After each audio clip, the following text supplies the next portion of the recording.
अरे गौरी, अब तो इंदर के लिए लड़की देखनी ही पड़ेगी, उम्र भी हो रही है लड़के की।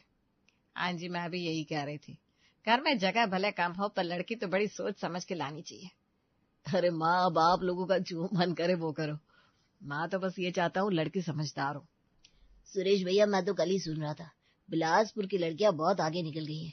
एक ने तो जिला टॉप किया है और एक आईपीएस बनी है। अरे वाह, ये तो बड़ी बढ़िया बात बताई संतोष जी आपने। तो फिर बिलासपुर की ही लड़की देखेंगे इस बार। अब हमारी बहू भी पढ़ी लिखी और होशियार होनी चाहिए। एक लड़की का नाम सुन रहा था मैं, हेमा। सब उसे हेमा ही कहते हैं। बहुत सीधी सादी और पढ़ाई में तेज। नाम भी अच्छा है, हेमा। सुनने में ही संस्कारी लगती है। माँ, आप नाम से ही तय कर लोगी क्या? अरे चुप रहे, हम माँ बाप है, हमें भी कुछ समझ है। और संतोष जी की बातों में तो हमेशा वजन होता है। और क्या, हमारी गली की रेखा कह रही थी कि हेमा जी स्कूल की टॉपर रही है। और वो लड़की भी देखी आपने जो आईपीएस बनी है, उसकी बड़ी बहन है ये। तो फिर क्या सोचना, कल ही निकलते हैं सबके सब, लड़के देखाते हैं। अरे एक मिनट रुकिए, लड़की पसंद आई तो आप सब वही रिश्ता तय कर देंगे क्या? हाँ क्यों नहीं, हमें और क्या चाहिए। घर परिवार ठीक, लड़के समझदार, और क्या चाहिए। पर एक बात का ध्यान रखना, घर छोटा है हमारा, लड़की को ये सब पहले ही बता देना। घर भले छोटा हो, दिल बड़ा होना चाहिए। और जो लड़की समझदार होगी वही सब समझेगी। सही कहा भाभी आपने। वैसे भी आजकल की लड़कियां सब जानती है, और हेमा तो अपने माँ बाप की इकलौती बेटी है।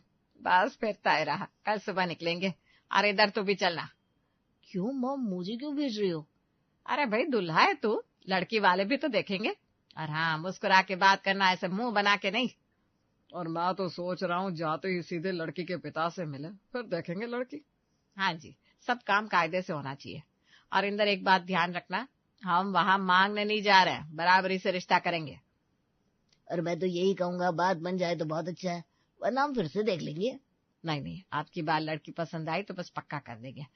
और आप भी साथ चलना संतोष जी, आपका रौब भी अलग पड़ता है। जरूर चलूंगा भाभी। मैं तो खुद चाहता हूँ इंदर की शादी बहुत अच्छे घर में हो। अच्छा, तो आप सब जल्दी से खाना खा लो, सुबह सुबह निकलना है और कोई कसर नहीं छोड़नी। सुनिए जी, जरा जल्दी तैयार हो जाइए, आज लड़के वाले देखने आ रहे हैं ना। हाँ जी तैयार हूँ, चाय बना दी। हाँ जी बना दी। और सुनिए, आज हेमा को ना जरा अच्छे से कपड़े पहनने को कहिएगा। गुलाबी सूट सही रहेगा क्या? बिल्कुल। और हिम्मा कहाँ? अपने कमरे में किताबें समेट रही थी। पढ़ती भी तो कितना है ये लड़की। तभी दरवाजे पर दस्तक होती है। राम राम जी। राम राम राम राम, आइए भीतर आइए। नमस्ते जी, हम इंदर के माता पिता हैं। ये मेरी धर्मपत्नी गौरी जी और ये हमारा बेटा इंदर। नमस्ते नमस्ते, बहुत अच्छा लगा आप लोगों से मिलकर। हमें भी बहुत प्रसन्नता हुई। सुना है आपकी बेटी बहुत गुणी है। जी भगवान की कृपा है, हिमा बचपन से ही पढ़ाई में तेज रही है। और क्या, यहाँ के स्कूल में टॉप किया था इसने, और कॉलेज में भी गोल्ड मेडलिस्ट है। बहुत खूब, हमें तो ये सुनकर ही बहुत खुशी हुई। और कहिए, हेमा के अलावा और कोई संतान है? नहीं जी, हेमा ही हमारी इकलौती बेटी है, पर हमने कभी किसी चीज की कमी नहीं आने दी। हम चाहते हैं जिस घर में हेमा जाए वहाँ उसे भी बेटी जैसा प्यार मिले। अरे आप बिल्कुल निश्चिंत रहिए, हमारे घर में जगह भले छोटी है लेकिन दिल बहुत बड़ा है। और गौरी भाभी तो खुद कह रही थी, पढ़ी लिखी बहू चाहिए जो घर को भी समझे और जमाने को भी। बिल्कुल। और इंदर भी अब अपनी जिंदगी को संजीदगी से लेना चाहता है, इसीलिए चाहते हैं कि एक समझदार और संस्कारी लड़की हमारे घर आए। और हेमा जैसी लड़की तो किस्मत से मिलती है भाई। हेमा बेटा, जरा बाहर तो आओ। हेमा धीरे से बाहर आती है, सर झुकाए। नमस्ते बेटा। नमस्ते जी। क्या कर रही हो आजकल बिटिया? अभी प्रतियोगी परीक्षा की तैयारी कर रही हूँ अंकल जी। बहुत अच्छा। वैसे खाना पीना बनाना आता है? हाँ जी, माँ से सीखा है थोड़ा बहुत, पर सीखने की कोशिश करती रहती हूँ। बहुत सलीके से बात करती है लड़की। बोल चाल से समझ में आता है संस्कार कितने गहरे हैं। जी धन्यवाद। हम बस यही चाहते हैं कि लड़की पढ़े भी और ससुराल में तालमेल भी बिठाए। यही तो हम भी चाहते हैं, और हेमा में वो बात है, हमें ये रिश्ता मंजूर है। बिल्कुल मंजूर है। अगर आप लोगों की भी रजामंदी हो तो हम इसे पक्का माने। हमें कोई आपत्ति नहीं, आपने बेटी को पसंद किया, हमारे लिए यही बात है। रिश्ता पक्का समझिए। तो फिर मिठाई तो खिलाइए। अभी लाती हूँ जी। माँ, इतनी जल्दी सब तय हो गया? हाँ बेटा, अच्छे लोग ऐसे ही जल्दी से दिल जीत लेते हैं। हेमा, हेमा सुन तो जरा। अरे वाह सुकन्या, तो इस वक्त? हाँ, अभी भी सुनने को मिला तेरे घर रिश्ता लेकर शहर वाले आए थे। हाँ, अभी गए थोड़ी देर पहले। तो फिर क्या चल रहा है? माँ बाप ने हाँ कर दी? हाँ, सबको लड़का और घर वाले अच्छे लगे तो बात तय हो गई। बस इतनी जल्दी? हेमा पागल तो नहीं होगी? क्यों, क्या हुआ? तू जानती भी ये शहर वाले कैसे होते हैं, ऊपर से मीठा मीठा बोलेंगे लेकिन दिल में जहर होगा। अरे नहीं नहीं, वो सब तो बड़े ही सीधे साधे लग रहे थे। माँ भी ना बहुत प्यार से बात कर रही थी। तेरे सामने सब अच्छे ही बनेंगे, पर असलियत तो ससुराल जाकर ही पता चलेगी। पर उनकी बातों से तो बहुत समझदारी झलक रही थी। लड़का भी ठीक ठाक लगा। ठीक ठाक? तूने देखा उसके कपड़े कैसे थे? शहरी लड़के दिखने में सीधे लगते हैं लेकिन बाद में ना आंखें फेर लेते हैं। मेरी पड़ोसन रीमा को देख, शादी के बाद मायके आकर रो रही है रोज। लेकिन दीदी हर कोई वैसा थोड़ी ना होता है। अरे तू अभी जानती नहीं है, शहर के लोग गांव वालों को काम वाली समझते हैं। तुझे क्या लगता है वहां तेरी पढ़ाई की इज्जत होगी? लेकिन उन्होंने कहा कि मैं पढ़ाई कर सकती हूँ। कहा होगा, ससुराल पहुंचती बोल देंगे अब घर संभालो, और फिर वही बर्तन झाड़ू रोटियां। हाँ, लेकिन माँ कह रही थी लड़की पढ़ी लिखी चाहिए उन्हें। दिखावा है दिखावा सब। तुझे सुबह सुबह रसोई में भेजेंगे और कहेंगे बहू की जैसे रहो, तब समझेगी। शहर वालों की बातें ना बस कहने की होती है, निभाने की नहीं। दीदी पर मम्मी पापा ने तो कहा वो अच्छे हैं। आपको शायद गलत फहमी है। कोई गलत फहमी नहीं है माँ, और तू अकेली है, मायके आने की हिम्मत भी नहीं कर पाएगी। तो फिर क्या करूं मैं? सोच समझ कर फैसला ले, अभी कुछ भी पक्का मत होने दे। एक बार फंस गई ना तो निकलना मुश्किल हो जाएगा। पर अब तो सब तय हो चुका है। तय कुछ नहीं होता जब तक लड़की आ ना गए। तू मानेगी तभी तो रिश्ता आगे बढ़ेगा, मना भी कर सकती है अभी। देखे मम्मी तेरी सच्ची दोस्त हूँ, बाद में मत कहना बताया नहीं। ठीक है दीदी, मैं सोचूंगी। इंदर और हेमा की शादी हो जाती है, लेकिन सुकन्या की बातें हेमा के मन में अभी तक थी। हेमा बेटा, आज तू सब्जी बना लेना, आज मेरी तबीयत कुछ ढीली ढीली लग रही है। लगता है सुकन्या सही कह रही थी। ससुराल में आते ही सासू माँ काम पकड़ा रही है। ऐसा करती हूँ, नाटक करती हूँ मुझे कुछ आता ही नहीं, फिर खुद ही बनाएंगी। माँ जी, मुझे खाना बनाना नहीं आता। क्या? खाना बनाना नहीं आता? जी माँ जी, गांव में तो बस पढ़ाई में ही ध्यान था, रसोई में जाना ही नहीं हुआ। अरे बेटा, पढ़ाई ठीक है लेकिन घर का काम भी तो जरूरी होता है। अब तो इस घर की बहू है, ऐसा कैसे चलेगा? जी माँ जी, मैं कोशिश करूंगी। हेमा, बहू कोई मशीन नहीं होती जो आते ही सब कर ले, पर सीखने की लगन होनी चाहिए। चल, आज मैं तुझे सिखा देती हूँ। पर माँ जी आप थक जाएंगी। अरे थकने की बात छोड़, तू साथ आ, रसोई में दोनों मिलके बनाएंगे। अरे माँ जी तो अब सिखाने लगी मुझे। दोनों रसोई में पहुंचती है। ये देख, सबसे पहले टमाटर प्याज काट ले। चल काट के दिखा। हेमा जानबूझकर धीरे धीरे काटती है। माँ जी, ये चाकू बहुत तेज है, डर लग रहा है। हेमा, ऐसे काटेगी तो रात हो जाएगी। ला मैं दिखाती हूँ। गौरी सब्जी काट कर दिखाती है। चल अब तो देख कैसे उंगलियों को मोड़कर काटते हैं। हाँ, चल अब तो कर। अच्छा हुआ, अब ये सोचेंगी मैं एकदम गंवार हूँ, मुझे काम नहीं आता, और मुझे कुछ कहेंगी नहीं। अच्छा सुन, अब मसाले डालने हैं। पहले तेल गरम कर, फिर जीरा डाल। माँ जी, जीरा कौन सा होता है? अरे हेमा, तू तो जैसे रसोई की कोई चीज ही नहीं जानती। जी नहीं जानती। कोई बात नहीं, मैं हूं ना। अब देखिए, डिब्बे में ये जीरा है, ये हल्दी, ये धनिया। रंग और खुशबू से पहचानना सीख। हाँ? अच्छा माँ जी। तू डर मत, मैं तुझे सब सिखाऊंगी, पर सीखने के लिए मन भी होना चाहिए। जी माँ जी, मैं सीख जाऊंगी धीरे धीरे। चल अब तू भाजी चलाने की कोशिश कर, बस ध्यान रखना जलनी नहीं चाहिए। हेमा करछी को अजीब तरीके से पकड़ती है। ऐसे? अरे भगवान, ऐसे नहीं है, ऐसे पकड़ दे। कैसे? एक हाथ से कढ़ाई, दूसरे से करछी। जी जी, समझ रही हूँ। हेमा, एक बात कहूँ, तू चाहे जितनी भी पढ़ी लिखी हो, लेकिन ये घर का काम ना सीख पाई तो लोग तो ताने ही देंगे, और मुझे अच्छा नहीं लगेगा कि मेरी बहू को कोई ताने मारे। लगता है ये मीठी मीठी बातों से मुझे फंसाना चाहती है। लेकिन मैं फंसूंगी नहीं। और देख, हम शहर वाले हैं जरूर, लेकिन दिल से गांव जैसे ही है, तो हमसे डर मत। जो नहीं आता वो सिखा देंगे। ठीक है माँ जी। हेलो सुकन्या। हाँ हेमा, कैसी है तू? मैं ठीक हूँ, बस नया घर, नए लोग, थोड़ा अजीब सा लग रहा है। मैंने पहले ही कहा था तुझसे, अब समझ में आ रहा है ना?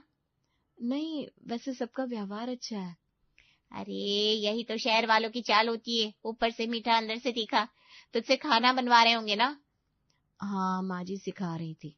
हाँ सिखाएंगी, ताकि तुझसे सारे काम करवाए और कल को बोले कि हेमा तो कुछ जानती ही नहीं थी, हमने सिखाया।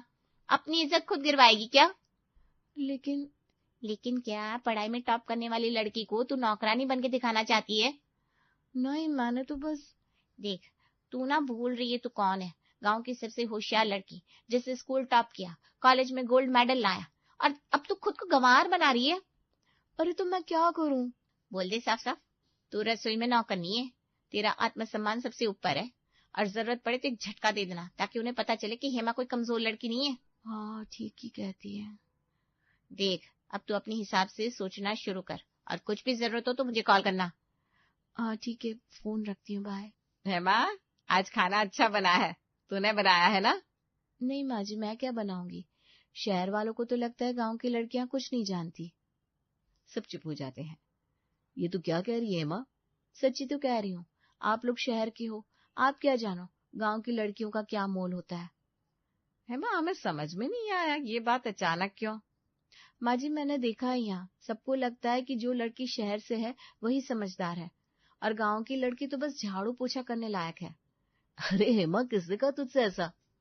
आप कहते नहीं, लेकिन लगता है मुझे सिर्फ रसोई का काम आता हो ऐसा मान लिया गया है। पढ़ाई लिखाई का कोई मतलब ही नहीं रहा। हेमा, हम तुझे सिखा रहे थे, नीचा नहीं दिखा रहे थे, और तूने खुद कहा था खाना बनाना नहीं आता। बेटा, किसने तुझे ये भ्रम दिया कि हम तुझे गांव की वजह से कम समझते हैं? सब कुछ महसूस होता है बाबूजी, बातों से, नजरों से।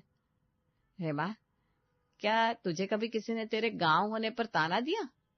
नहीं माँ जी, ताना नहीं दिया, लेकिन क्या? अंदर की बातें बता साफ साफ। मेरी एक दोस्त ने कहा था, शहर वाले गांव वालों को नौकर समझते हैं।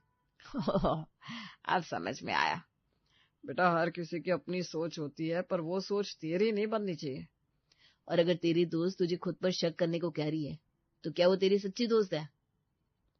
हेमा, हम तुझसे कुछ भी नहीं छुपा रहे हैं, सिखा रहे हैं ताकि तू ससुराल में सीख सके। तुझे ऊंचा उठाना चाहते हैं, दबाना नहीं। मैं अंदर जा रही हूँ। इंदर अंदर कमरे में बैठा था, मोबाइल पर ऑफिस की किसी कॉल में व्यस्त। हाँ जी सर, रिपोर्ट आज शाम तक भेज दूंगा, बस फाइल निकालिए। जी जी ठीक है। हेमा, हेमा जरा सुनना। क्या हुआ? हेमा, जरा उस ड्रॉवर में से मेरे काले जूते निकाल दो, बाहर मीटिंग के लिए जाना है। क्यों, खुद नहीं निकाल सकते? अरे यार, हाथ में लैपटॉप है, तैयार भी होना, इसलिए बोला। मैं कोई नौकरानी हूँ क्या? और नहीं तो क्या, तुम्हें लगा मैं गांव की हूँ तो मुझे कह दो कि हेमा जूते निकालो, हेमा पानी लाओ, हेमा खाना गर्म करो। तुम्हारे लिए बस एक काम वाली बनकर रह जाओ। हेमा, क्या बोल रही हो तुम? वही बोल रही हूँ जो सच है। तुम लोग मुझे इसलिए काम की मशीन समझते हो क्योंकि मैं गांव से आई हूँ। क्या बकवास है ये? मैंने बस इतना कहा कि जूते दे दो, उसमें भी तुम्हें ये लग रहा है कि मैं तुम्हें नीचा दिखा रहा हूँ। तुमने आज बोला ना जूते निकाल दो, कल कहोगे पॉलिश कर दो, फिर कहोगे कपड़े धो दो, धीरे धीरे बस हुक्म देना ही रह जाएगा। मुझे लगता है तुम्हारे अंदर से कोई और ही बोल रहा है, तुम्हारे अपने शब्द नहीं लगते। जो भी हो, अब मैं किसी की सेवा में नहीं झुकूंगी। ठीक है माँ, फिर आज से मैं भी खुद अपना हर काम करूंगा, लेकिन ये जो तेरी सोच बन गई है ना, इसे बदलने में वक्त लगेगा, और शायद तुझे बहुत कुछ खोकर समझ में आएगा कि कौन तेरे अपने थे। ये क्या हो गया हेमा को? लगता है कुछ करना पड़ेगा। हेमा, जरा इधर आओ बेटा, कुछ जरूरी बात करनी है। बताइए। बैठो यहाँ और सुनो। क्या? अरे पहले एक बात बताओ, तुम्हारी वो सहेली सुकन्या, बहुत सालों से जानती हो उसे? हाँ माँ जी, बचपन से जानती हूँ, मेरी बहुत अच्छी दोस्त है। अच्छा, अब ये रिकॉर्डिंग सुनो। हेलो, कौन बोल रही है? मैं सुकन्या बोल रही हूँ। आप? मैं एक समाज सेवी संस्था से बात कर रही हूँ। आप हेमा को जानती हैं? जानती हूँ, लेकिन उससे नफरत करती हूँ। नफरत क्यों?